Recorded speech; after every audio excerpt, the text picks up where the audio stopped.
नमस्कार, आप सभी का स्वागत है कार्मिक कृत्य के नए एपिसोड में।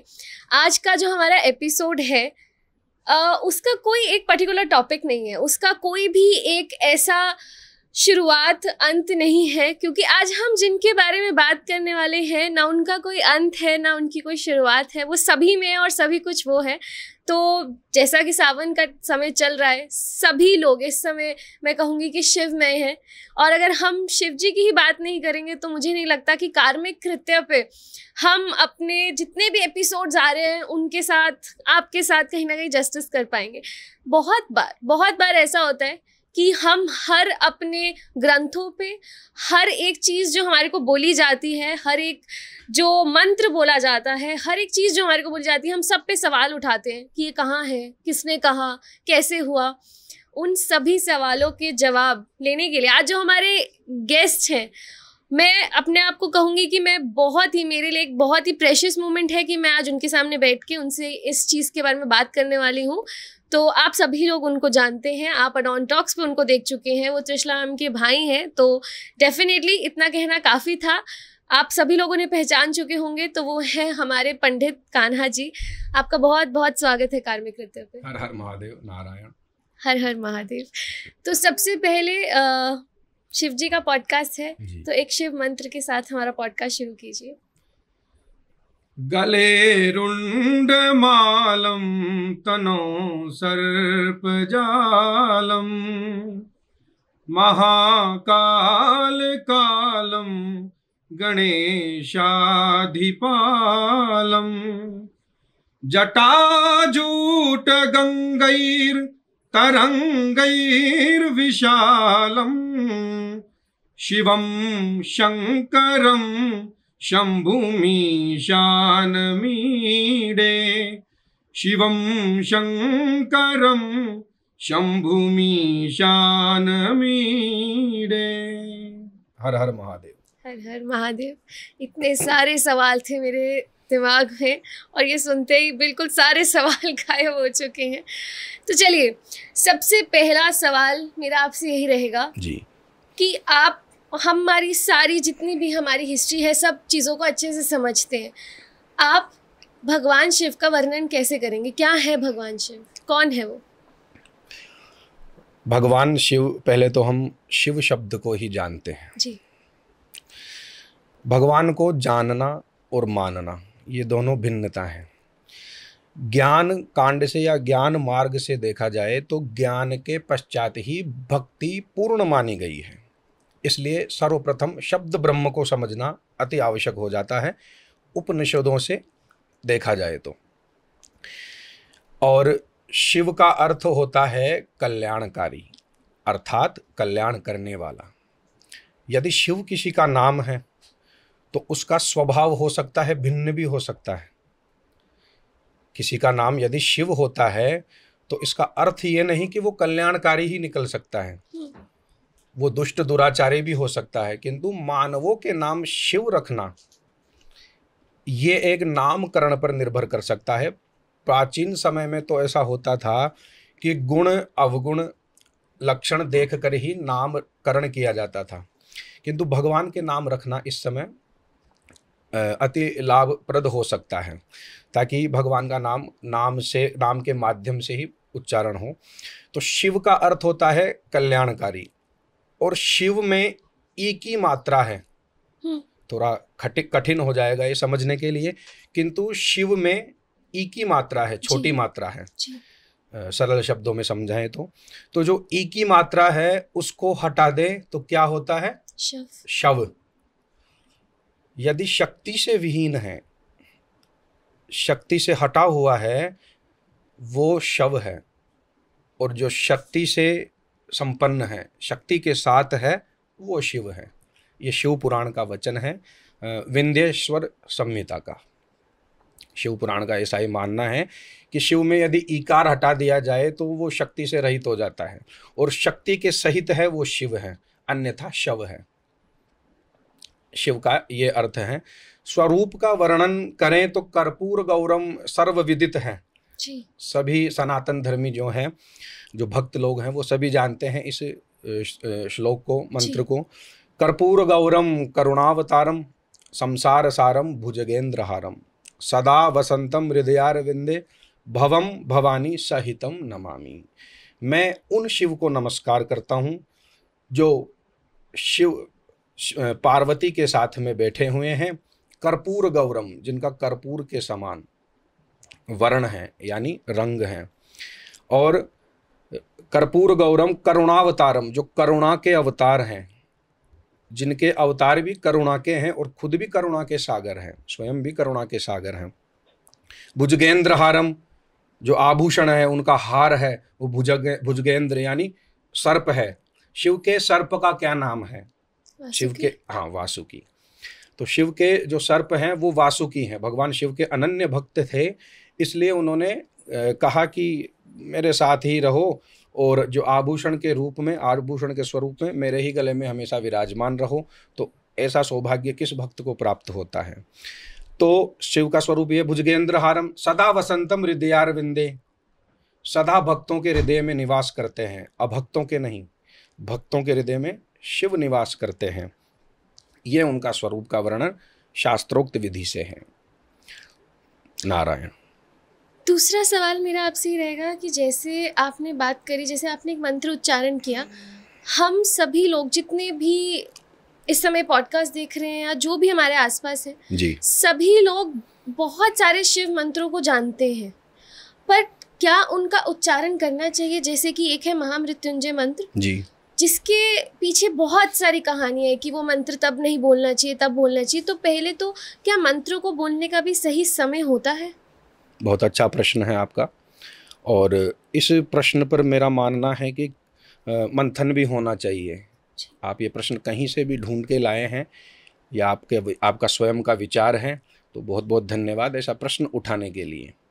यदि प्रश्नकर्ता श्रेष्ठ हो तो उत्तर देने वाले को भी बहुत बड़ा आनंद आता है कि शास्त्रोक्त कोई प्रश्न उठा है, उसका उत्तर भी शास्त्रोक्त विधि से ही दिया जाए।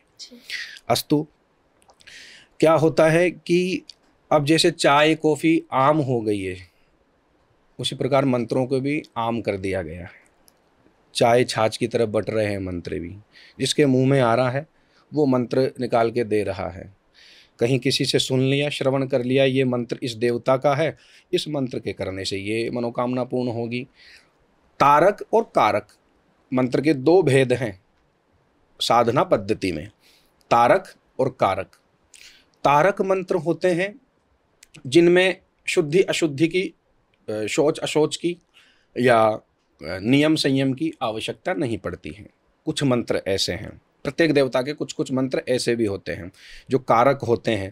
कारक में न्यास, पूजा, सहस्रनाम, मंडल पूजन, ब्राह्मण के द्वारा या संस्कृत या संस्कार सहित जो व्यक्ति हैं, मानव है, उसी के द्वारा उस मंत्र का उच्चारण हो तो वो श्रेष्ठ फल प्रदान करता है शिव पुराण के अनुसार। और रुद्र यामल तंत्र में भी ऐसा बताया गया है।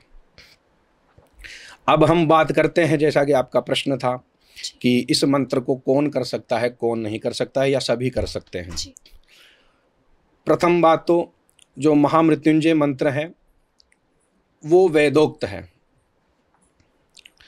अब वेद के अधिकारी वो ही हैं जो सुसंस्कृत हैं, जो संस्कार से सहित हैं, जिनका संस्कार हो चुका है, या अर्थात द्विज। तो महामृत्युंजय मंत्र में त्र्यंबकम यजामहे सुगंधिम पुष्टिवर्धनम उर्वारुकमिव बंधनान मृत्योर्मुक्षीय मामृतात्, ये वेद का मंत्र हो गया है, वेद की श्रुति हो गई। इसके नीचे और ऊपर संपुटित किया जाता है। 3-4 प्रकार के मृत्युंजय मंत्र हैं। अच्छा। हाँ, जो 52 अक्षर के भी हैं, शताक्षरी भी है, 100 अक्षर के भी हैं, और अन्य अन्य अक्षरों से उनका प्रणव भेद भी मिलता है। उनमें कोई षट प्रणव युक्त है, 6 बार प्रणवों का और सप्त व्याहृतियों का भी प्रयोग होता है, व्याहृतियों का भी प्रयोग होता है। अब जब इस रहस्य को ही नहीं समझ पाएंगे, व्याहृति, सप्त व्याहृति, षट प्रणव, अष्ट प्रणव, इनको ही नहीं समझ पाएगा कोई साधक, कैसे महामृत्युंजय जप कर सकता है? विरोधाभास नहीं है, भक्ति के प्रकार कहीं हैं, किंतु जो भक्ति कारक हैं, कारक यदि मार्ग है आपका, तो उसमें महामृत्युंजय मंत्र हो या फिर अन्य मंत्र हो जो न्यास विधि सहित बने हुए हैं, उन मंत्रों का उपयोग, उन मंत्रों का उच्चारण या जप अधिकृत प्राणी ही कर सकता है, अनाधिकृत मनुष्य नहीं कर सकता है, ऐसा शास्त्रों का वचन है। मन मर्जी की तो कोई ऐसी कोई बात नहीं, आजकल मन मर्जी चले तो वो चल सकती है, उसका तो कोई बात नहीं। लेकिन जिसका यज्ञोपवीत हुआ हो, शिखा सूत्र हो, या मस्तक पर तिलक रहता हो, या ऐसा करें, या कुछ नियम संयम मानते हो, पढ़े लिखे हों, सर्वप्रथम बात है पढ़े लिखे हों, पढ़े लिखे हों, संस्कृत को, मंत्र का सही उच्चारण जानते हो, मंत्र का सही अर्थ जानते हो। दंतव्य, तालव्य, मूर्धनी 3 प्रकार के स हैं, स, श, श। अब ये मंत्रों में आएंगे तो इसका उच्चारण यदि पता ही नहीं हो, उच्चारणकर्ता को, जो उच्चारण कर रहा है उसको पता ही ना हो, तो मंत्र का तो अर्थ अनर्थ हो जाएगा, फल विपरीत मिलेगा। बिल्कुल। फिर किस प्रकार से अधिकृत हो सकते हैं सभी मंत्र उच्चारण में? राम राम, शिव शिव, वो ही फल प्राप्त होता है एक मंत्र से। महामृत्युंजय मंत्र का जो अर्थ है वो एक ही मंत्र से हो जाता है जो अनाधिकृत है। इसलिए सभी को महामृत्युंजय मंत्र नहीं करना चाहिए। तंत्रोक्त जो मंत्र हैं वो भी ऐसे नहीं करने चाहिए उच्चारण। बीज से युक्त हो वो मंत्र भी शास्त्रों में बताए गए हैं कि उच्चारण नहीं कर सकता है जो अनाधिकृत हो, जिसको अधिकार नहीं हो, जो संस्कार से विहीन हो, वो नहीं कर सकता है। उनके लिए अलग मार्ग है। जो उस मंत्र से फल प्राप्त होगा वो अन्य मार्ग जो उनके लिए बनाए गए हैं उसी मंत्र के उच्चारण से वो फल प्राप्त हो जाएगा, बल्कि उसको सरलता भी रहेगी, उसमें उच्चारण का दोष भी नहीं माना जाएगा, इतना सरल मंत्र होता है वो। तो इस प्रकार से व्यवस्थाएं भगवान ने बनाई हैं ऋषि मुनियों के द्वारा। ये कोई मनगढ़ंत नहीं है, ना कोई इसमें कोई मन मर्जी है, ना कोई मनमुखी है, गुरुमुखी बातें हैं, परंपरा से प्राप्त शास्त्रों में है।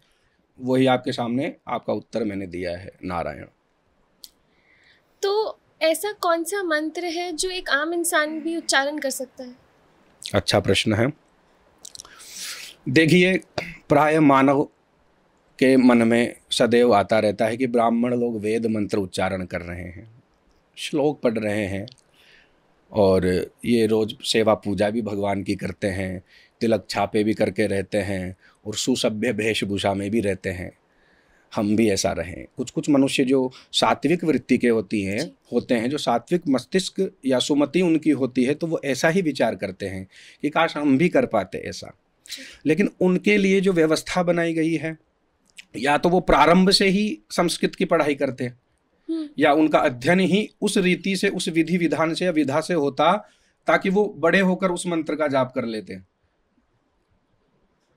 तब तो उनके लिए वो मंत्र ठीक था, संस्कार हो जाता उनका, या किसी गुरु मुख से, अच्छे गुरु से वो शिक्षा प्राप्त करते, तो समझ में आता है। किंतु अब जब प्राणी या मानव सोचता है कि मैं भी इस मंत्रों का जाप करूं, इनको जो फल प्राप्त हो रहा है वो मुझे भी हो, उनके लिए बनाए गए हैं अलग मंत्र। तारक मंत्र, मैंने पूर्व में बताया, तारक मंत्र और कारक मंत्र, उनके लिए बनाए हैं तारक मंत्र, तार देने वाले, भवसागर से तार देने वाले, यानी भवसागर के पार करने देने वाले, दुखों के सागर से, संसार रूपी सागर से पार करने देने वाले तारक मंत्र कहलाते हैं। अब तारक मंत्रों में राम जी का एक मंत्र है, सहस्र शीर्षा पुरुषः सहस्राक्षः सहस्रपाद सभूमिगुम, यजुर्वेद का है। तो इस मंत्र का यदि राम जी का ब्राह्मण करेंगे तो उन्हें फल प्राप्त होगा। वो ही फल जो ब्राह्मण को वेद मंत्र से प्राप्त हो जाएगा, वो ही फल राम राम श्री राम जय जय राम, या रामाय राम भद्राय रामचंद्राय वेद से रघुनाथाय नाथाय सीताय पतये नमः, इस मंत्र से उसको फल प्राप्त हो जाएगा। एक तो वेद में उसको पूरा शिक्षा पद्धति या शिक्षा प्राप्त करनी पड़ेगी, और इसको किसी से 10-20 बार अच्छे से श्रवण करके उच्चारण सीखना है। इस मंत्र को वो कर लेगा। मैं पुनः दोहराऊंगा, रामाय राम भद्राय रामचंद्राय वेद से रघुनाथाय नाथाय सीताया पतये नमः। एक ब्राह्मण वेद मंत्र को बोलेगा और ये मंत्र जो आपने पूछा है, हम किस मंत्र से जप कर सकते हैं? जो वेद मंत्रों का उच्चारण नहीं कर सकते हैं, वो इस मंत्र का उच्चारण करके वो ही फल प्राप्त कर सकते हैं। नारायण। जैसे आपने राम जी का बताया, ऐसे शिव जी का भी बताइए। अस्तु, नारायण, बहुत अच्छी बात है। शिव जी का है जैसे महामृत्युंजय। आपने प्रश्न भी किया था कि महामृत्युंजय मंत्र का उच्चारण नहीं कर सकते हैं तो फिर क्या करें, ऐसा कौन सा है? तो पुराणोक्त मंत्र है, वो वेदोक्त संपुटित है, सप्त व्याहृतियाँ हैं, प्रणव युक्त है, इसलिए हर किसी का अधिकार नहीं है। किंतु अब क्या करें, कौन सा मंत्र है ऐसा जो सभी कर सकते हैं? बस उच्चारण या सीखना पड़ता है थोड़ा सा, जो मेरे जैसे मुफ्त में आराम से सिखा सकते हैं। यदि कोई सीखना भी चाहे कोई दिक्कत नहीं है। तो उस मंत्र का उच्चारण है मृत्युंजय महारुद्र त्राहिमाम शरणागतम जन्म मृत्यु जरा रोगैः पीडितम कर्म बंधनैः। इस मंत्र के जप करने से या उच्चारण करने से, महामृत्युंजय मंत्र का जप करने का जो फल प्राप्त होगा वो इस मंत्र से प्राप्त हो जाएगा। इसमें कोई हठ योग की या ईगो वाली तो कोई बात ही नहीं है कि ब्राह्मण कर रहे हैं मैं नहीं कर सकता। ब्राह्मणों ने नहीं, ये ऋषि मुनियों ने, तत्वदर्शियों ने, भगवान ने ये व्यवस्था सिखाई है, ये बताई है कि ये सरल मार्ग है। ब्राह्मणों के पास तो यही काम है, वेदाध्ययन करना, शिक्षा देना, दान लेना, दान देना, यज्ञ करना, तो यही काम है। अन्य मानवों के पास, अन्य मनुष्यों के पास अनेक काम होते हैं। कभी वो किस काम में घुसता है, कभी तो वो कैसे पढ़ पाएगा इतनी कठिन भाषा को जी। कठिन पढ़ाई को, संस्कृत को कैसे पढ़ पाएगा? इसलिए यह व्यवस्था भगवान ने, ऋषि मुनियों ने की है। नारायण। तो जब हम शिवलिंग पे जल चढ़ाते हैं उस समय हम किस मंत्र का उच्चारण कर सकते हैं? देखिए, ये शिव पुराण से मैं उत्तर देता हूँ। विंध्येश्वर संहिता में इस प्रकार के कई प्रश्न हैं जो ऋषि मुनियों ने पूछे हैं और ब्रह्मा जी ने भी पूछे हैं। अब जब ब्रह्मा जी और शिव जी ही प्रश्न करता और उत्तर करता है तो मानवों का तो कहाँ कुछ है। तो मानव अपने मन मुख से कुछ भी बनाए वो मान्य नहीं है, शास्त्रों की ही मान्य है। अब जब ब्रह्मा जी प्रश्न करता है, उत्तर दाता है भगवान शिव, तो इनके ऊपर तो कौन है? तो इनकी नहीं मानेंगे तो फिर किसकी मानोगे? फिर तो ना तो आप भक्त हो ना ज्ञानी हो। ठीक है। शिव पुराण से है। शिव पुराण में बताया गया है कि ओमकार से युक्त मंत्र, ओम नमः शिवाय, ये द्विजों के लिए भी श्रेष्ठ है। द्विज यानी जो यज्ञों पर भी धारण करते हैं। ठीक है। ओम कोई छोटी मोटी चीज नहीं है। ओम शब्द पंच तन मात्राओं से बना है। ओम को आज चाय की तरह आम कर दिया गया है, तो वो माना नहीं जाता है। अब आपको मैं बताऊं, शिव पुराण में इस प्रकार से बताया गया है कि स्त्रियों को शिवाय नमः इस प्रकार से उच्चारण करना चाहिए। ये स्त्रियों के साथ भेदभाव नहीं है। कुछ अधिकार हैं, कुछ शारीरिक संरचनाएं हैं जो शब्दों से भी शरीर पर दुष्प्रभाव डाल सकती है। एक दवाई है, एक औषधि है घोलकर पीने की, एक औषधि है टेबलेट टाइप में देने की, एक औषधि है इंजेक्शन द्वारा देने की। जी। आपको टेबलेट के लिए कहा जाए और आपसे कहा जाए, आप कहते हैं कि नहीं मुझे टेबलेट तो कड़वी लगेगी, मुझे तो आप इंजेक्शन के द्वारा या गिलास में घोलकर दे दीजिए, तो इंजेक्शन की गिलास में घोलकर नहीं दी सकती है, वो काम नहीं करेगी। जिस प्रकार से वेनम और पॉइजन में अंतर होता है ये तो समझ सकते हैं, क्योंकि विष की भी भिन्नताएं हैं। गौरी तंत्र में भी बताया है विष की, और अनेक ग्रंथ हैं उन्होंने बताया है। विष तो क्या होगा कि आपको जहर घोलकर किसी ने दे दिया या किसी वस्तु में मिलाकर दे दिया तो वो तब काम करेगा जो शरीर के अंदर जाए। और एक होता है जो सर्पदंश होता है, यदि सर्प के विष को आप गिलास में घोलकर पी लो उतना असर नहीं करेगा। अच्छा। हाँ, और सर्प यदि आपको डसता है, काटता है, तो वो सीधा असर करेगा, क्योंकि वेनम का यही है, वेनम का यही है, वो रक्त के द्वारा प्रभाव करता है, और जो पॉइजन होता है वो खाद्य वस्तु या सीधा शरीर में जाए तब प्रभाव करेगा। इसी प्रकार से मंत्रों का भी यही विधान है, और शारीरिक संरचनाएं स्त्री और पुरुष की, बालकों की, इनकी भिन्न होती है। इस प्रकार से सभी के अलग अलग विधान बताए हैं, तो यही शास्त्रों का प्रमाण है। और रही बात आपने पूछा है तो कि किस प्रकार से कौन सा मंत्र कैसे करें, तो नमः शिवाय और शिवाय नमः, ओम नमः शिवाय, ये पंचाक्षर मंत्र हैं जी। तो ब्रह्मा जी को उन्होंने यही कहा कि शिवाय नमः तो स्त्रियां बोल सकती हैं, वही फल प्राप्त होगा। इसमें ऐसा कोई नहीं कि स्त्रियों के साथ भेदभाव हुआ है। आजकल कुछ स्त्रियां ये भी बताती है इन यूट्यूब चैनलों पर आकर कि हमारे साथ भेदभाव किया है ब्राह्मणों ने, ऋषि मुनियों ने या शास्त्रों ने, तो हम तो हमारी मर्जी से चलेंगे। तो वो पाप के भागी हैं, दोषी हैं। कुछ समय तो आनंद में रहेंगे, सुख पूर्वक व्यतीत करेंगे जीवन, लेकिन अंत खराब होता है शास्त्र की ना माने तो। शास्त्र की नहीं मानना अर्थात भगवान की नहीं मानना। नारायण। जब हम बात शिवलिंग की ही कर रहे हैं तो एक प्रश्न मेरे दिमाग में आता है कि अगर हम पूरे संसार की बात करें तो सबसे पहला शिवलिंग कहाँ उत्पन्न हुआ? बहुत अच्छा प्रश्न है। देखिए, शिवरात्रि के दिन शिवलिंग का, ज्योतिर्मय शिवलिंग का प्राकट्य हुआ। ब्रह्मा जी और विष्णु जी वहाँ प्रत्यक्षदर्शी थे, और सर्वप्रथम जो उस शिवलिंग का पूजन किया था वो थे ब्रह्मा जी और विष्णु जी। उन्हीं के द्वारा उस शिवलिंग का पूजन हुआ था। अरुणोदय, उस अरुण के समान यानी अग्नि के समान उस विशाल पहाड़ की जहां पर उत्पत्ति हुई है, उस क्षेत्र का नाम अरुणाचल रखा गया। तो अरुणाचल प्रदेश आप जानते ही हैं, वहाँ उस शिवलिंग का प्राकट्य हुआ था सर्वप्रथम। उसके बाद में फिर विभिन्न रूप से शिवलिंगों का वर्णन है, तो बड़ा विस्तृत वो है इसकी जानकारी, तो ये कभी फिर से बताएंगे। नारायण जी।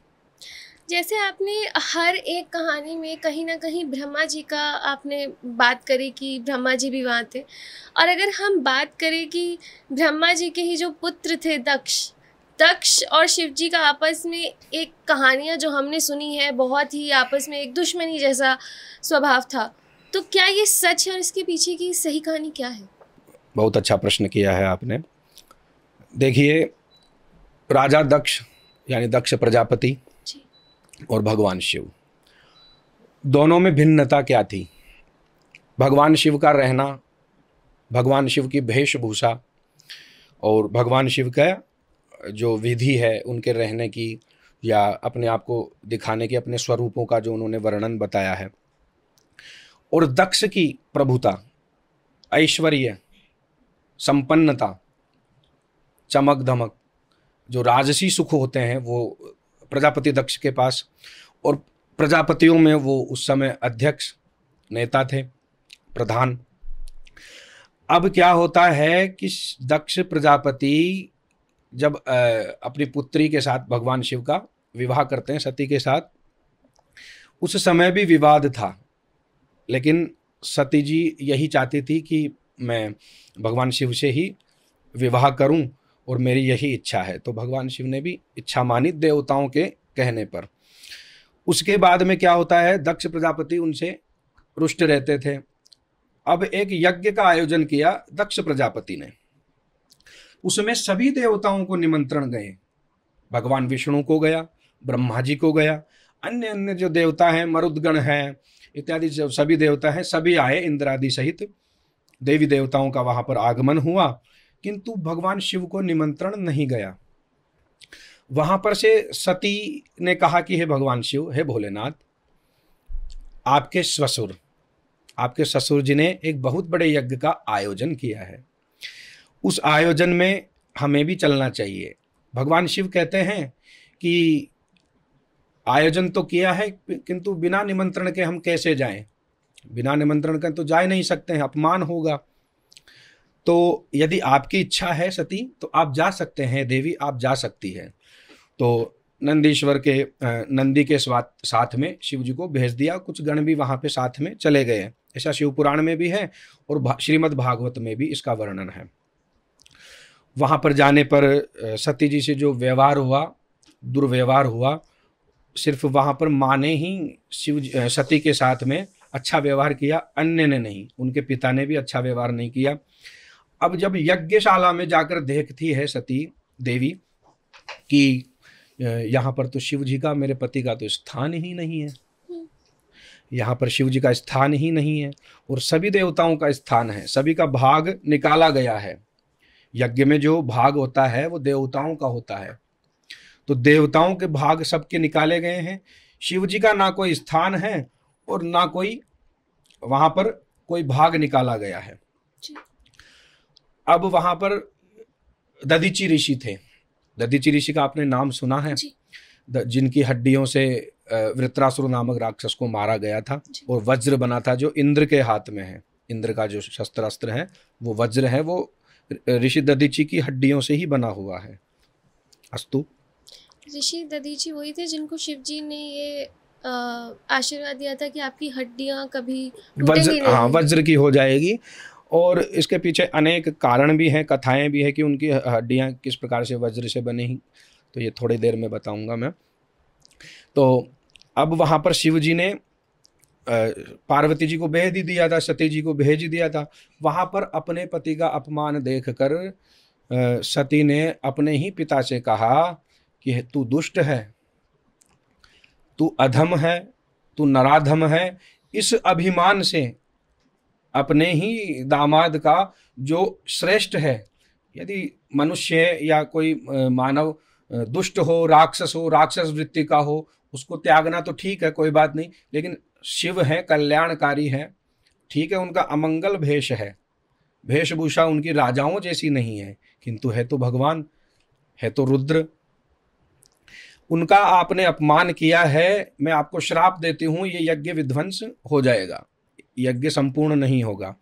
उधर से दधीचि ऋषि जो परम शिव थे, शिव भक्त थे, और उन्हीं के वंशज हम भी हैं, दधीचि ऋषि जी के।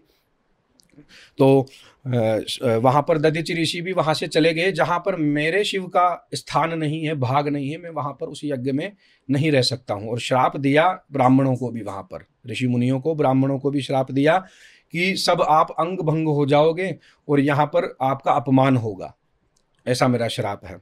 दधीचि ऋषि वहाँ से चले जाते हैं। उसके बाद में सती जी योग द्वारा अपने शरीर को वहाँ पर त्याग देती हैं। ये बात भगवान शिव को पता लगती है। शिव को पता लगती है तो उसके बाद में भगवान शिव का रौद्र रूप वहाँ पर हो जाता है। शिव को क्रोध आ जाता है और अपनी जटा से एक बाल निकाल कर गिरा देते हैं। उससे प्रकट होता है वीरभद्र कि बहुभद्र, सभी का भद्र करो, कल्याण करो, किंतु दुष्टों का संहार करो। भद्र, वीरभद्र वहां से चलते हैं और वहां जाकर ऋषि मुनियों के किसी को अंग विहीन कर दिए, किसी के दांत तोड़ दिए, किसी की दाढ़ी उखाड़ ली, ऐसा वर्णन भागवत में आया है। और दक्ष प्रजापति का वहां विध्वंस किया, धड़ अलग किया, ऐसा कुछ वर्णन है कथाओं में। और रुष्टता यही है कि शिव जी ने एक बार राजा दक्ष को प्रणाम नहीं किया था। सभी देवताओं ने तो अभिवादन किया, किंतु शिव जी ने नहीं किया था। इस पर राजा प्रजापति दक्ष को क्रोध आया था और शिव जी को वहां पर शिव जी का अपमान किया था, तो शिव जी वहां से चले गए थे, ऐसा भी शास्त्रों में वर्णन है।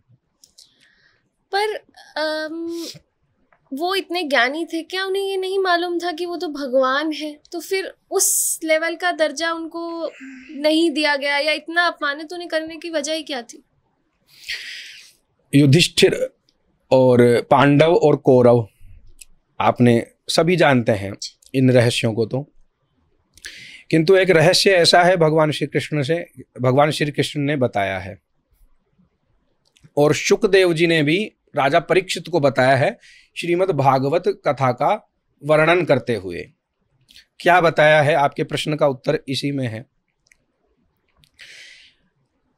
दुर्योधन को जब भगवान कृष्ण कहते हैं कि दुर्योधन, युद्ध की आवश्यकता नहीं है, कौरवों युद्ध की आवश्यकता नहीं है, बिना युद्ध के भी आप पांडवों में और कौरवों में निर्णय हो सकता है, कि कैसे, कि पांडव 5 गांव का दान मांग रहे हैं, 5 गांव इन्हें दे दो, ये संतुष्ट हैं उन्हीं में रह लेंगे और उन्हीं में अपना जीवन यापन कर लेंगे, उन्हीं पर राजसी सुख भोग सकते हैं। किंतु दुर्योधन क्या कहते हैं भगवान कृष्ण से कि हे केशव, युद्ध के बिना तो मैं 1 इंच भी भूमि पांडवों को नहीं दूंगा। क्यों? सही गलत तो मैं भी जानता हूं, लाभ हानि का ज्ञान मुझे भी है। आज आप भी देख रहे हैं, मैं भी देख रहा हूं, सभी भी जानते हैं कि सही और गलत सब जानते हैं। इस काम से ये दोष हमें लगेगा, ये कार्य करने से अधर्म होगा, फिर भी वो कर रहे हैं, और स्वयं को भक्त भी बता रहे हैं,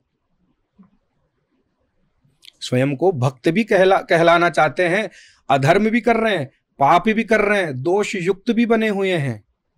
सही गलत की पहचान हमें भी है और एक जीव को भी है, कुत्ते को भी सही गलत की पहचान है, मनुष्य को भी सही गलत की पहचान है, फिर भी कर रहा है। तो दुर्योधन यही कहते हैं कृष्ण से, भगवान कृष्ण से, कि सही गलत की तो मुझे ही पता है, आप मुझे क्या सिखा रहे हो, लेकिन मेरे अंदर कोई ऐसा है जो मुझे ये नहीं करने दे रहा है और मुझे गलत ही करने के लिए कहता है, अधर्म ही करने को कहता है। इसलिए स्वभाव को सबसे बड़ा माना गया है।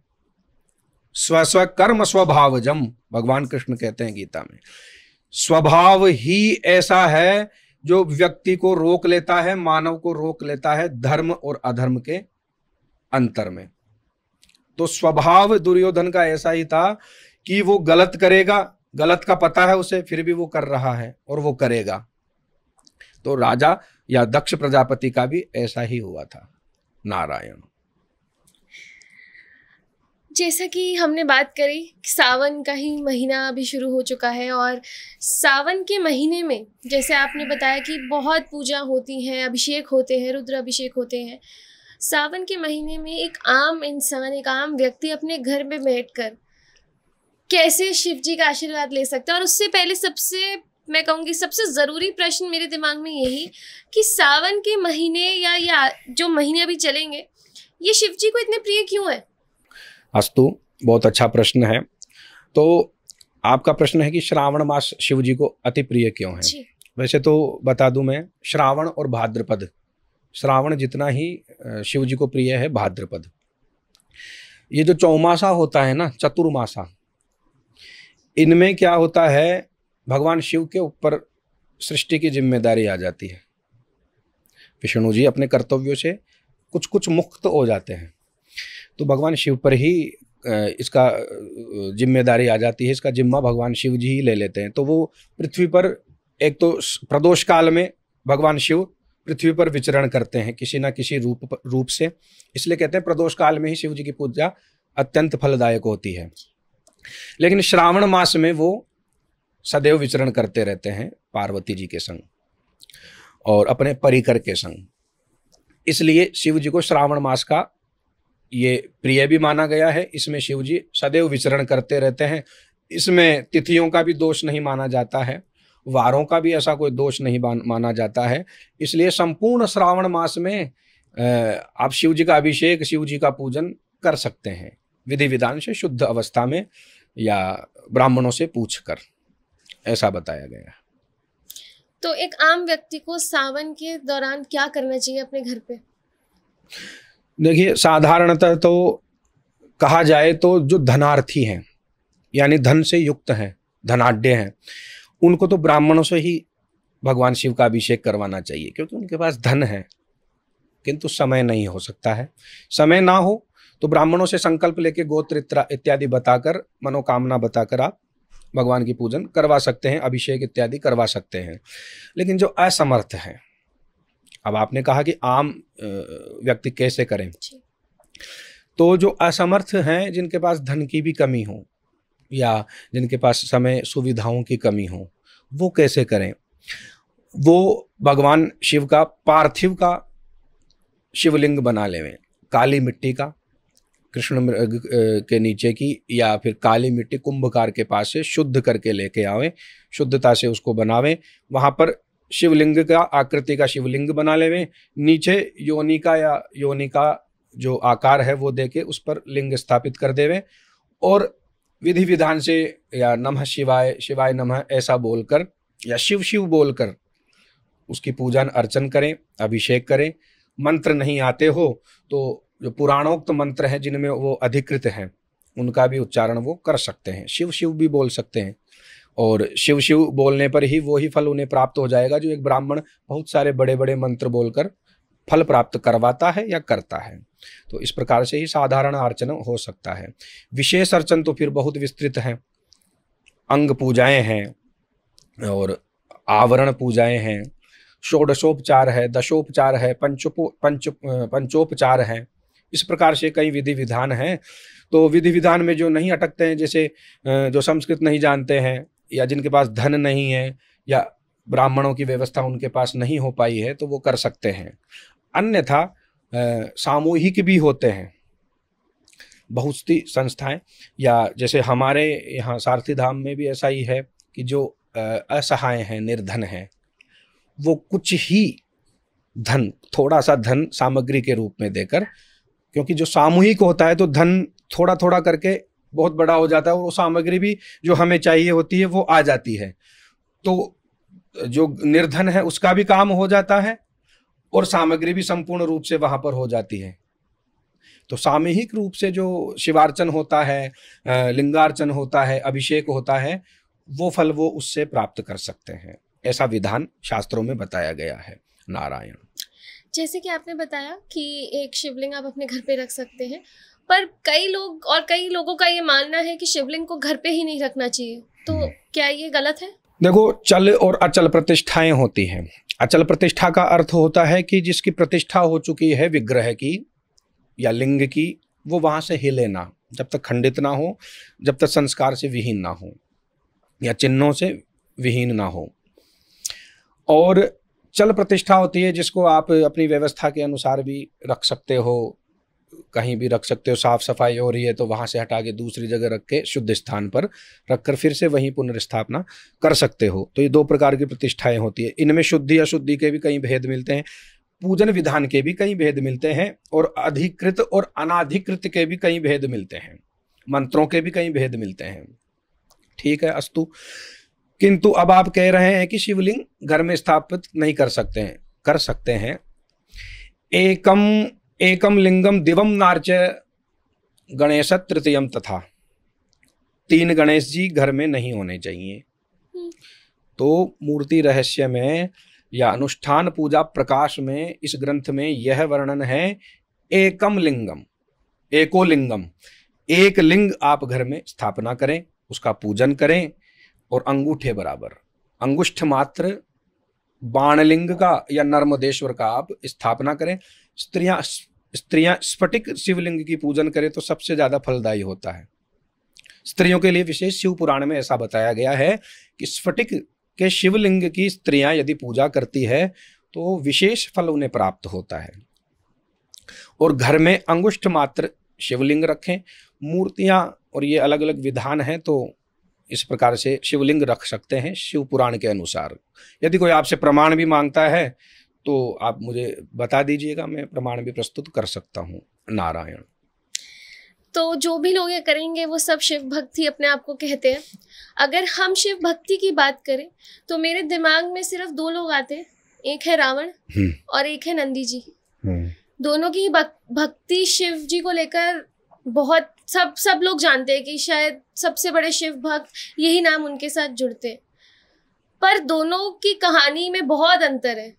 तो कौन सी भक्ति सही थी और क्या रावण की भक्ति थी? बहुत ही अच्छा प्रश्न है। द्वैत और अद्वैत सिद्धांत, ये बहुत ही कठिन शब्द है। द्वैत और अद्वैत सिद्धांत भगवान शंकराचार्य जी ने इन पर कई महाभाष्य लिखे हैं।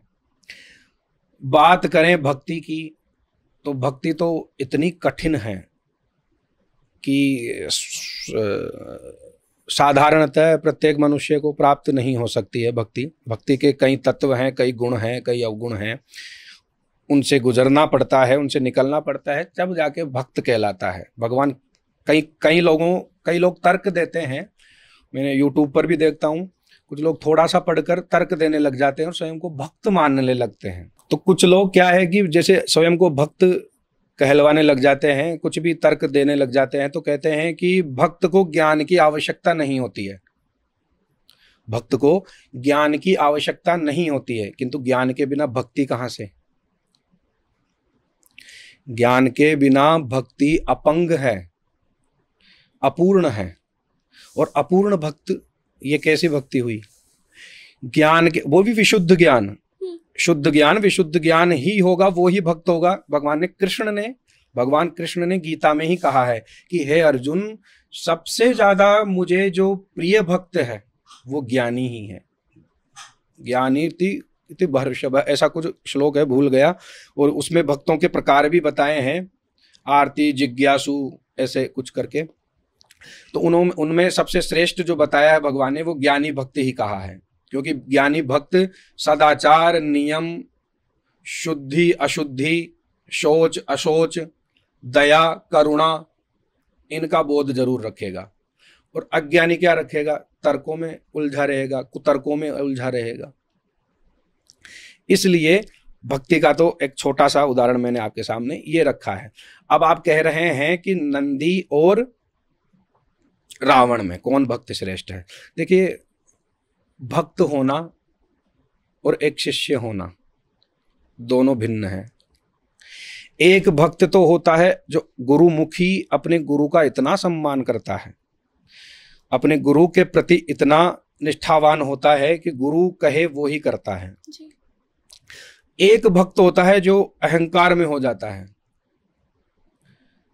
रावण विद्वान थे, लेकिन विद्वान भी रावण हो सकते हैं। थोड़ा मैं समझाऊं इसको। विद्वान कोई भी हो सकता है, लेकिन सावधान, विद्वान रावण भी निकल सकता है। समझे? तो इस प्रकार से भगवान शिव को प्रणाम रावण आके ऐसे नहीं करता था कि शिव जी प्रणाम। वो कैलाश को ही अपने सिर पे उठा लेते थे, अपने हाथ में उठा लेते थे कि मेरा तो प्रणाम करने का यही ढंग है। और नंदी जी बड़े विनम्र, अपने कई प्रकार के जो श्राप उन्हें लगे थे पूर्व जन्म के, उन्होंने अपना स्वयं का उद्धार इस प्रकार से किया। भक्त दोनों ही हैं, लेकिन एक भक्त का क्या हाल हुआ और एक भक्त का क्या हाल है। एक भक्त का सिर्फ गणों में या पार्षदों में छोटा सा पूजन होता है, नाम लिया जाता है। एक भक्त है जो स्वयं शिव जी के साथ। अच्छा, चंड और रावण, पुष्पदंत, रिटादय, बाणेश्वर, ये जो कुछ पार्षद हैं या भगवान शिव के जो सेवक हैं, गण हैं, इनकी भिन्न भिन्न प्रकार से अर्चना है। तो कहीं पर इनकी निषिद्ध है और कहीं पर नहीं है। अब चंड का घर में पूजन नहीं हो सकता है, उनके एक जो गण है चंड का घर में नाम नहीं लिया जा सकता है। और कई प्रसाद भगवान शिव के ऐसे हैं जहां पर चंड का अधिकार है, मानव का अधिकार नहीं है शिव पुराण के अनुसार। तो अब आप बताइए, भक्ति सरल कैसे हो सकती है? भक्ति सरल से तरल हो जाए तब प्राप्त हो जाती है। भक्तिर ज्ञान वैराग्य, भक्ति, ज्ञान, वैराग्य, ये तीन हमेशा साथ रहते हैं तब भक्ति पूर्ण है। यदि भक्ति है, ज्ञान और वैराग्य मन में नहीं है, मस्तिष्क में नहीं है, तो भक्ति अपंग है। ज्ञान है किंतु भक्ति और वैराग्य नहीं है, तो ज्ञान भी अपंग है। वैराग्य है किंतु ज्ञान और भक्ति नहीं है, तो वैराग्य भी अपूर्ण है। ऐसा श्रीमद् भागवत में वर्णन है। नारद जी और भक्ति मैया के दोनों के संवाद हुआ था, उस समय की कथा का वर्णन है नारायण। हमने नंदी जी की बात करी, तो कई लोग हैं जिनको ऐसा लगता है कि जब वो मंदिर जाते हैं, शिव मंदिर जाते हैं, और नंदी जी के कान में जब कुछ वो बोलते हैं तो वो शिव जी तक पहले पहुंच जाती है। बट कई बार उसका भी कोई सही तरीका होता है, और क्या है इस बात के अंदर कितनी सच्चाई है? देखिए, देवी भागवत में जब ऐसा प्रसंग है, और देवी का अर्चन जब होता है, दुर्गा का अर्चन होता है, जगदम्बा का अर्चन होता है, तो वाहन कौन है? सिंह। तो उनका भी वाहन का पूजन होता है। महिषासुर का भी साथ में पूजन होता है देवी राजोपचार पूजन में। अच्छा। महिषासुर भी राक्षस था जी। लेकिन वो अनन्य रूप से राक्षस था, वो उच्च कोटि का राक्षस था। तो कई राक्षस ऐसे हुए हैं जो पूजनीय भी हो गए, जैसे प्रहलाद जी राक्षस कुल में ही उत्पन्न हुए और पूजनीय कहलाए। तो इस प्रकार से कई हैं। और देखा जाए तो वृत्रासुर नामक एक राक्षस हुए थे, वो भी जो दधीचि ऋषि के हड्डियों से उनका वध हुआ था, वो भी राक्षस थे, उनका भी विशेष स्थान। तो किस देवता का वाहन कौन सा है, उस वाहन का भी यदि हम अर्चन करते हैं, उस वाहन का भी यदि हम अर्चन करते हैं या उसको अपनी मनोकामना श्रवण करवाते हैं, सुनाते हैं, तो वो भी शीघ्र ही पूर्ण होती है, ऐसा भाव है और ऐसा पूजन पद्धति में भी है। तो अब अच्छा, दो प्रकार से और हैं शिव जी की पूजन। यदि किसी को शिवलिंग प्राप्त नहीं हो रहा है, यदि शिवलिंग नहीं मिल रहा है और वो शिव जी का अर्चन करना चाहता है, शिवलिंग का पूजन या जल चढ़ाना चाहता है, तो स्थावर और जंगम विज्ञान में भी है ये, स्थावर जंगम, स्थावर उभयचर नभचर, ऐसा वर्णन आया ना। गगनचर जो गगन में उड़ते हैं वो गगनचर, जलचर जो जल में रहते हैं वो जीव जलचर, नभचर जो गगनचर हो गए। तो स्थावर और जंगम दो प्रकार की श्रेणियां हैं, दो प्रकार के लिंग हैं। स्थावर में आ जाते हैं लता वृक्ष गुल्म इत्यादि, जंगम में आ जाते हैं कीट कृमि पतंग इत्यादि, जीव इत्यादि। यदि शिवलिंग नहीं हो रहा है तो आप पेड़ पौधों को सींच दीजिए। शिव जी शिवलिंग का ध्यान करके पेड़ पौधों को सींच दीजिए, लताओं को सींच दीजिए। पानी दे सकते हैं ना, तो शिव जी का ध्यान करके वो दे दीजिए। शिव पुराण में है, ये कोई मनमुखी नहीं है, ये शिव पुराण में है, लेकिन शिव पुराण पढ़े तो जाने। तो अब जंगम का है कीड़े मकोड़े, चींटी चींटे इत्यादियों के लिए भोजन की व्यवस्था कर देना, पक्षियों के लिए पानी की व्यवस्था कर देना, इनके लिए पानी की व्यवस्था कर देना, इनके लिए पानी का एक कोई स्रोत बना देना, पानी का स्रोत बना देना, ये भी एक पूजन ही हो गया। 64 प्रकार की या 60 प्रकार की पूजन में इसका भी वर्णन मिलता है। तो इस प्रकार से भी कर सकते हैं, ये भी एक विधि है नारायण। जैसे हमने अभी दो शिव भक्त की बात करी, इसी प्रकार से हम जो आम लोग हैं वो भगवान के मंदिर जाएंगे, सात्विक तौर से ज़िंदगी जीना पसंद करेंगे और उसके बाद कहीं जाकर अपने आप को शिव भक्त बुलाते हैं। और फिर यही लोग जब अपने आसपास कुछ ऐसे लोगों को देखते हैं जैसे कि अघोरी, उनको देखकर अपने इस भक्ति पर एक संदेह भी होता है और बार बार ये प्रश्न उठता है कि वो भी अपने आप को शिव भक्त कहते हैं और इन सब प्रक्रियाओं जितनी भी ये चीज़ें वो करते हैं, उन चीज़ों से क्या शिव की प्राप्ति होती है और वो इस अलग रास्ते पे क्यों गए? क्या वजह है कि वो शिव भक्ति करते करते ऐसे रूप को अपने ऊपर अपना लेते हैं? देखिए, ये तो हो सकता है विवाद का भी विषय बन जाए, किंतु यद्यपि मैं तंत्र विशेषज्ञ नहीं हूं, किंतु अब विषय ही यही रहा है, क्योंकि आगम निगम यही ब्राह्मणों का विषय है। तो उस प्रकार से मैं आपको थोड़ा सा बता देता हूँ। इसकी मैं संपूर्ण जानकारी नहीं दे सकता हूँ, ये अधिकार भी नहीं है और इसकी आज्ञा भी नहीं है आगम तंत्रों के अनुसार, आगम ग्रंथों के अनुसार। सर्वप्रथम तो आप अघोर का अर्थ समझिए। अघोर क्या है? अघोर क्या है? शिव जी के 5 मुख हैं, एकानन, चतुरानन, पंचानन राजे। शिव आरती में आप देखते हैं पंचानन शब्द आता है, वो शिव जी के लिए आया है। एकानन भगवान विष्णु के लिए आया है और चतुरानन भगवान ब्रह्मा जी के लिए आया है और पंचानन भगवान शिव जी के लिए आया है। किंतु 5 मुखों के अलग अलग नाम हैं शिव जी के। सद्योजात, वामदेव, ईशान, तत्पुरुष और अघोर, 5 मुख हैं। शिव जी के, जिनमें एक मुख का क्या नाम आया? अघोर। जी।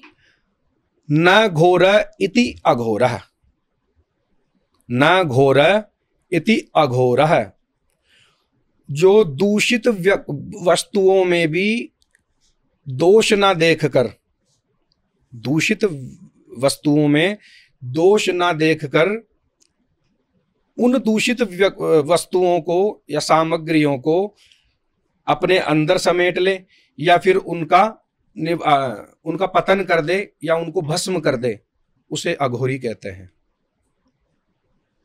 अघोर के और पर्यायवाची हैं, सुनिए। रुद्र यामल तंत्र के अनुसार, भैरव भैरवी संवाद के अनुसार, रुद्र यामल तंत्र के अनुसार कहा जाए तो यामल तंत्र, आगम और मुख्य तंत्र, ये 3 तंत्र के भेद होते हैं। तो आगम यानी अघोरेभ्योत घोरेभ्यो घोर घोर तरेभ्यः, उपनिषदों की वाणी, अथर्ववेद की वाणी, वायु पुराण की वाणी, मत्स्य पुराण की वाणी, चारों में अच्छे से वर्णन है अघोर मार्ग का भी, और शिव पुराण में भी। शिव पुराण में संक्षिप्त है, छोटा है। तो अघोर का अर्थ हुआ जो दूषित वस्तुओं को संसार से दूर रखें, संसार से दूर रखें, किंतु उनमें स्वयं को दूषित ना करें, वो अघोर है। अवधूत भी अघोर का ही नाम है। ओघड़ भी शब्द आपने सुना होगा, ओघड़ भी अघोर का ही पर्यायवाची है। ओघड़ अपभ्रंश है, ओघड़ भाषा का अपभ्रंश है, भाषा को बिगाड़ा गया है। अवधूत शुद्ध है। आपने आदि गुरु दत्तात्रेय जी का नाम श्रवण किया है कभी? भगवान दत्तात्रेय जी भगवान विष्णु के अवतार, जिन्होंने 24 गुरु बनाए थे। अवधूत, महान अवधूत हुए थे वो। इस अघोर परंपरा को उन्होंने आगे बढ़ाया था, शिव जी से प्राप्त करके।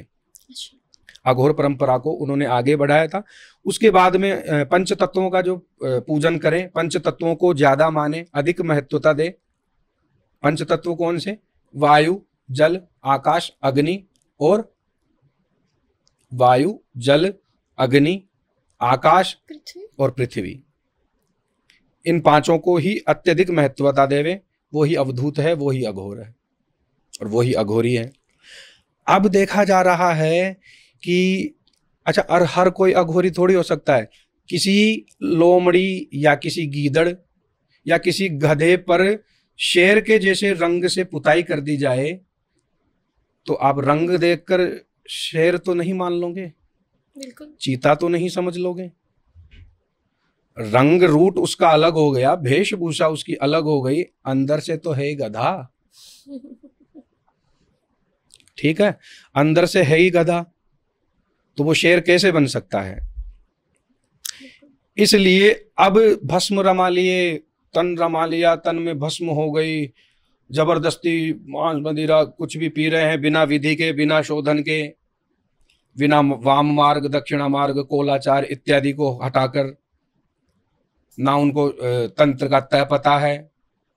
तनोति जायते इति तंत्र, तन का विस्तार जो करे वो तंत्र है।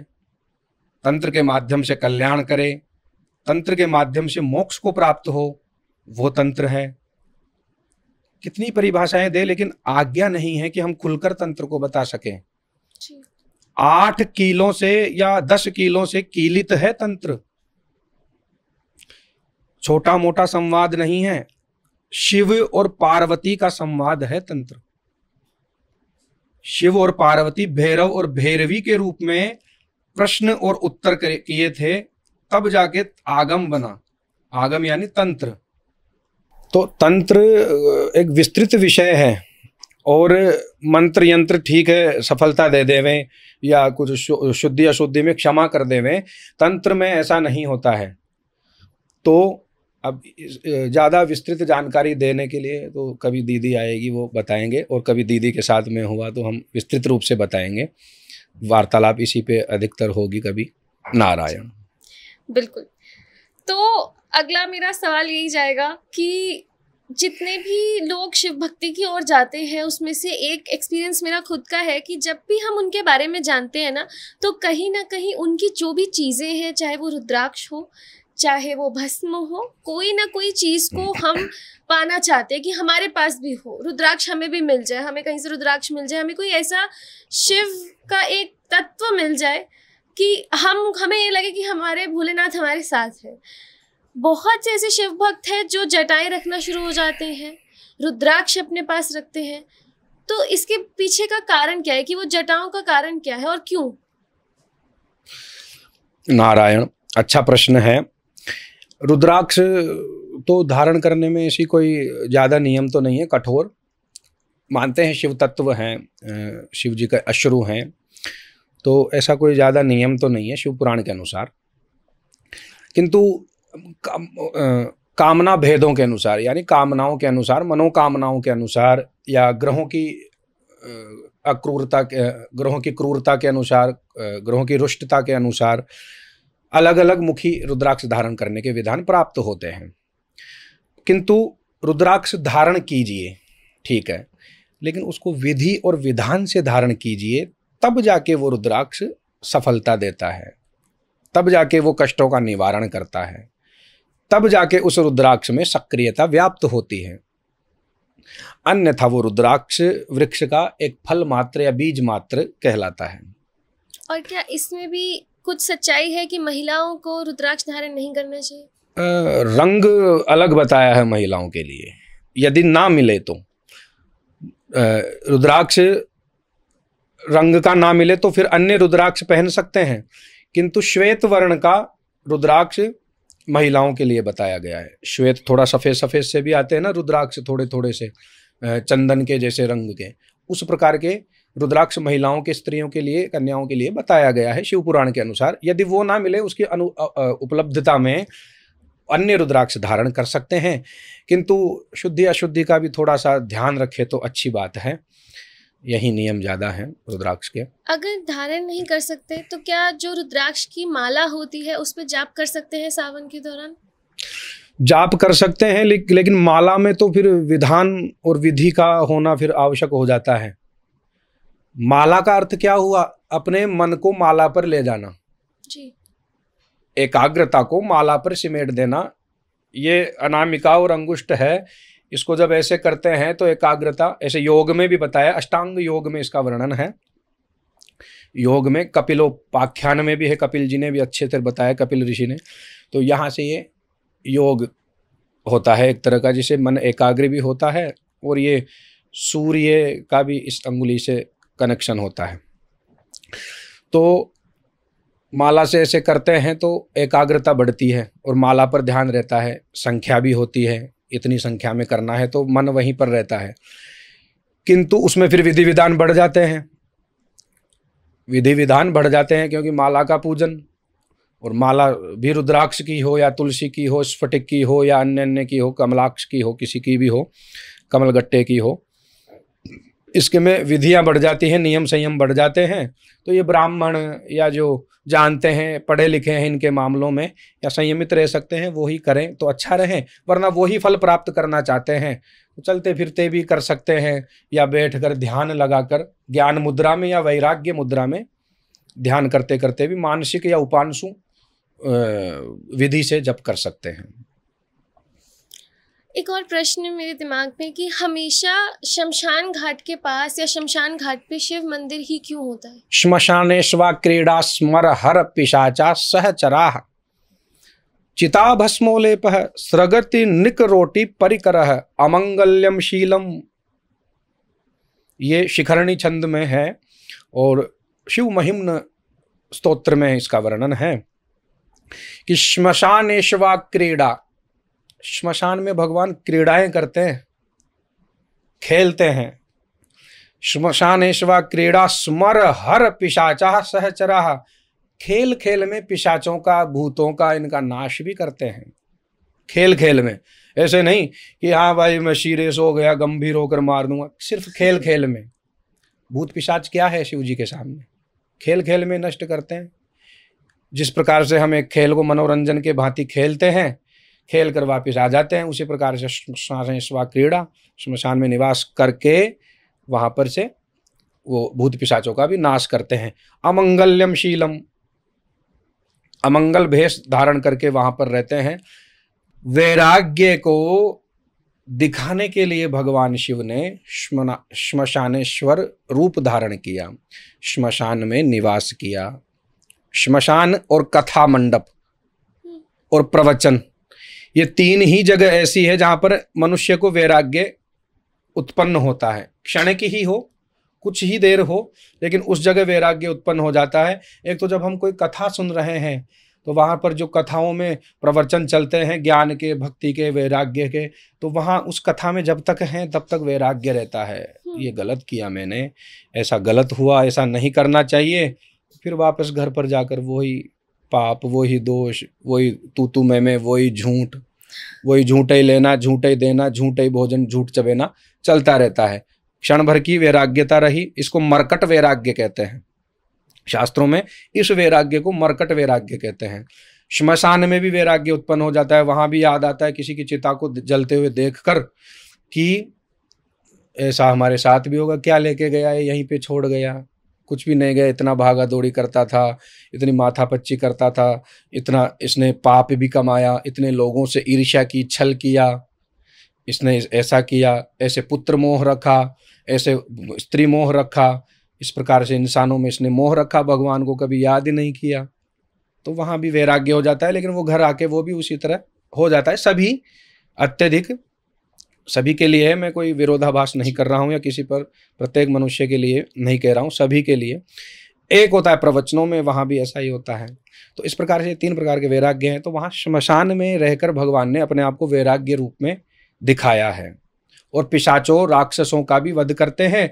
और वहाँ पर उस चिता पर जो प्रेत आत्मा जो है, जिस शरीर को जलाया जा रहा है, चिता पर जिस शरीर को दग्ध किया जा रहा है, जलाया जा रहा है, उस चिता से कोई राक्षसी, पैशाची, ये वृत्तियां उस चिता के परिवार को या उस आत्मा को बंधन में ना कर लेवे।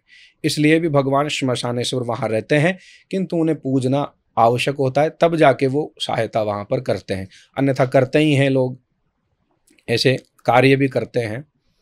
नारायण।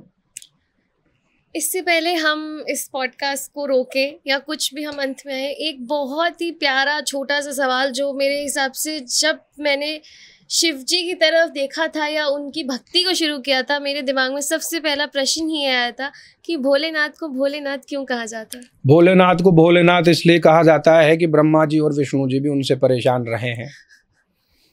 सत्यता है कि भगवान विष्णु और ब्रह्मा जी परेशान इसलिए रहे हैं कि छोटी सी तपस्या या ज़्यादा कठिन तपस्या भी ना करके आप उन्हें रिझा सकते हैं। और रिझाने के बाद में थोड़ी सी तपस्या करके और आप बोलेंगे कि मुझे ये वरदान चाहिए, कि तथास्तु एवमस्तु, ऐसा ही होगा, जाओ। फिर खुद चले जाते हैं। वहाँ पर भगवान विष्णु और ब्रह्मा जी हाहाकार मचाते रहते हैं। तो इस पर एक बार ब्रह्मा जी, शिव जी और भगवान विष्णु में थोड़ा सा विरोध भी उत्पन्न हो गया था, आपस में चर्चाएं हो गई थी उनमें कि आप ऐसा ना कीजिए, वो कीजिए। तो उन्होंने कहा कि भाई ठीक है, अब ध्यान रखूंगा। तो ऐसा भी वहाँ पर निषेध और ऐसा वर्णन भी आया है। तो भोलेनाथ इसलिए भी कहा जाता है, आशुतोष भी कहा जाता है, शीघ्र ही प्रसन्न होकर वरदान दे देने वाले भी आशुतोष कहलाते हैं। और एक सोमनाथ भी कहते हैं जी। सोमनाथ आपने नाम सुना है, 12 ज्योतिर्लिंगों में है। सोमनाथ क्यों कहा गया?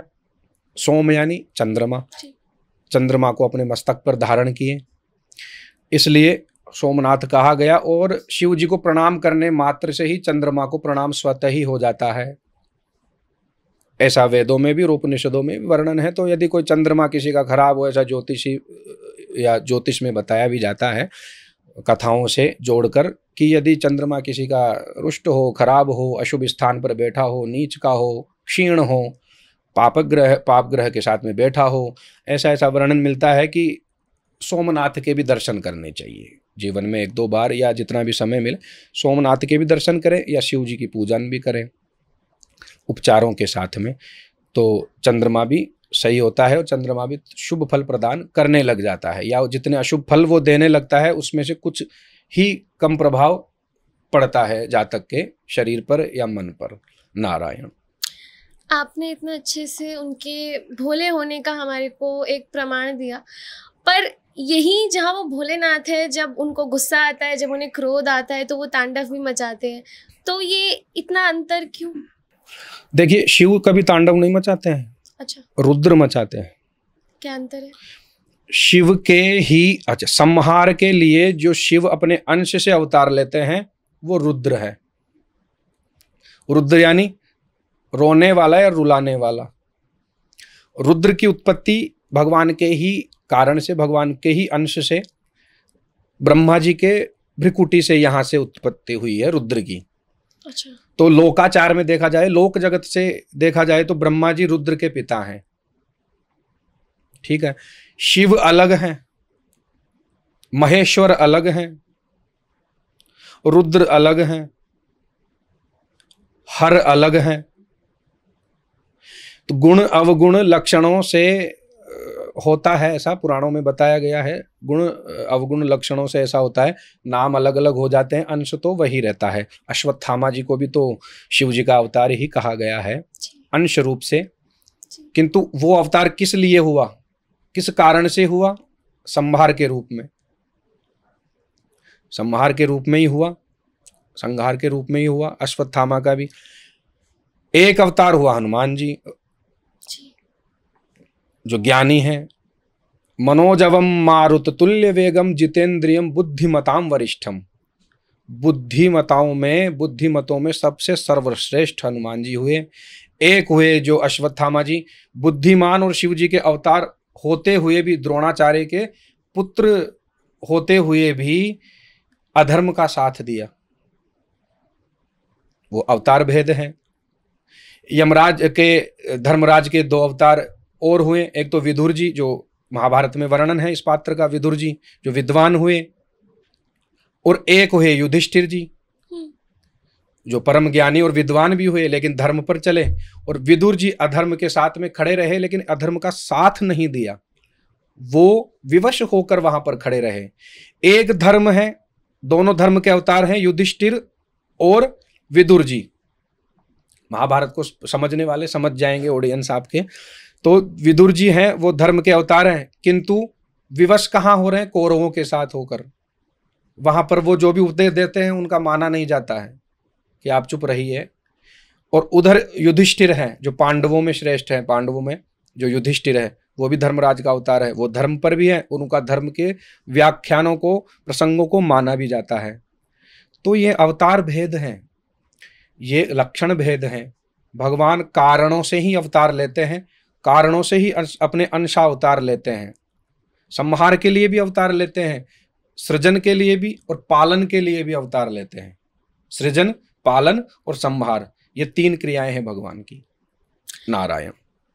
जब भी हम मंदिर में आरती करते हैं, किसी भी तरीके की पूजा होती है, मंत्र उच्चारण होता है, जो भी होता है, आखिर में सबके मुंह से एक ही, मैं कहूँगी, एक मंत्र निकलता है, या सबके मुंह से ही एक ही चीज़ निकलती है, हर हर महादेव। आपने पॉडकास्ट शुरू किया, आपने भी एक कहा, इसका मतलब क्या है? हर हर महादेव। हरो महेश्वरोश्चैव शूलपाणि पिनाक धृक्। पुराणों में एक ये उक्ति है, हरो महेश्वरश्चैव शूलपाणि पिनाक धृक्। हरो, सभी पापों को हरने वाले, सभी कष्टों को हरने वाले, सभी दुखों को हरने वाले, प्राणियों के मन में व्याप्त, मस्तिष्क में व्याप्त अशुद्धियों को हरने वाले हर। हरि हर, हरि हो गए भगवान नारायण विष्णु, हर हो गए भगवान शिव। मंगलम भगवान शंभु, मंगलम वृषभध्वजः, मंगलम पार्वती कांत, मंगलाय तनोहरः। ऐसे भगवान हर अर्थात शिव हमारी रक्षा करें, हमारा कल्याण करें, हमें पुण्य की प्राप्ति देते रहें, इसलिए हर हर महादेव ऐसा कहा जाता है। ओके, तो हमने जितना कुछ हम जान सकते थे, जो हमारे दिमाग, हमारे सवाल आते हैं कि कहाँ लिखा है, कैसे है, क्यों हुआ, उन सभी सवालों का आपने जवाब दिया, उसके लिए बहुत बहुत शुक्रिया पहले तो। नारायण। और उसी के साथ, जैसे आपने पॉडकास्ट जब शुरू किया था, आपने जो मंत्र उच्चारण किया था, बहुत अच्छा लगा। आखिर में भी आप कुछ कहना चाहेंगे? अंतिम में भी मैं यही कहूँगा कि शिवस्य हृदयम विष्णु, विष्णुस्य हृदयम शिव है। विष्णु में और शिव में कभी भेद ना करें, राम में और कृष्ण में और शिव में भी भेद ना करें, क्योंकि शिव जी के सबसे अनन्य भक्त हैं विष्णु और विष्णु के सबसे अनन्य भक्त हैं शिव। इन दोनों से एक दूसरे से बड़ा कोई भक्त नहीं है, ये कभी विस्तृत चर्चा है। किंतु भेद ना करें, अपने इष्ट को अवश्य पूजें, इष्ट में श्रद्धा भक्ति निष्ठा अवश्य रखें, किंतु किसी देवता का अपमान ना करें, किसी देव को छोटा ना समझें। इसलिए भगवान कृष्ण का एक मंत्र जो विश्व विख्यात है, कृष्णाय वासुदेवाय हरे परमात्मने प्रणतः क्लेशनाशाय गोविंदाय नमो नमः। किंतु में एक मंत्र है, इसी प्रकार का एक श्लोक है जो अत्यधिक लोगों को शायद पता नहीं होगा, मैं कर देता हूँ। इसको कोई भी पढ़ सकता है, इसमें कोई ऐसी विधि विधान की आवश्यकता नहीं है, बस उच्चारण शुद्ध होना चाहिए। मंत्र है, आप ध्यान से श्रवण करें। इस पे भी मैं लिख के दे दूंगा, आप डलवा देना तो सभी को पता भी लग जाएगा। और श्रावण में विशेष रूप से इस मंत्र का भी आप कर सकते हैं, जप कर सकते हैं, उच्चारण कर सकते हैं। नमः शिवाय शाम्भाय, नमः शिवाय शाम्भाय हरये परमात्मने प्रणत क्लेश नाशाय योगिनाम पतये नमः। ये श्लोक है, बारंबार नहीं दोहराऊंगा, मैं आपको लिख के दे दूंगा ताकि आप सभी लोग देख सके, ऑडियंस जो हैं, दर्शक जो हैं वो देख सके। श्रावण में इस मंत्र का भी आप कृष्ण भगवान की तरह जप या उच्चारण पाठ कर सकते हैं, निम्न विधि विधान को देखते हुए, सोच शुद्धि अशुद्धि अवस्था को देखते हुए इसका जप कर सकते हैं। विशेष रूप से सभी की मनोकामनाएं सभी की पूर्ण हो, शिव जी के आशीर्वाद सभी पर बना रहे, सभी का कल्याण हो, और आप जैसे श्रेष्ठ प्रश्नकर्ता ऐसे ही प्रश्न करते रहें, ताकि लोगों के मन मस्तिष्क में जो भ्रांतियां उत्पन्न हो रही है, आजकल कुछ भी लोग कहकर जा रहे हैं, तो तथ्य रूप से यदि प्रमाण सहित इस प्रकार के पॉडकास्ट होते हैं तो उन लोगों तक तथ्य वाली ही जानकारियां जाती है, वो भी दोष से दूर रहते हैं, अज्ञानता से दूर रहते हैं। इसी प्रकार से आपका भी कल्याण हो, सभी पर कल्याण हो, सभी पर शिव की कृपा बरसती रहे। और नटराज रूप एक आपने श्रवण किया है, कभी देखा भी है, चित्र भी रहते हैं, मूर्तियां भी रहती है। संगीत के जो विद्यार्थी हैं, शिक्षार्थी हैं या संगीतज्ञ हैं, वो नटराज की अवश्य रखते हैं। नृत्य कला में जो रुचि रखते हैं, निपुण हैं, वो भी नटराज की अवश्य रखते हैं, क्योंकि नृत्य का ही वो एक रूप है। तो छोटी सी एक राग मालकोश में एक स्तुति है, नटराज स्तुति में थोड़ा सा सुना देता हूं भगवान शिव के समक्ष। सत सृष्टि तांडव रचयिता नटराज राज नमो नमः। हे आद्य गुरु शंकर पिता नटराज राज नमो नमः। शत शत सृष्टि तांडव रचयिता नटराज राज नमो नमः।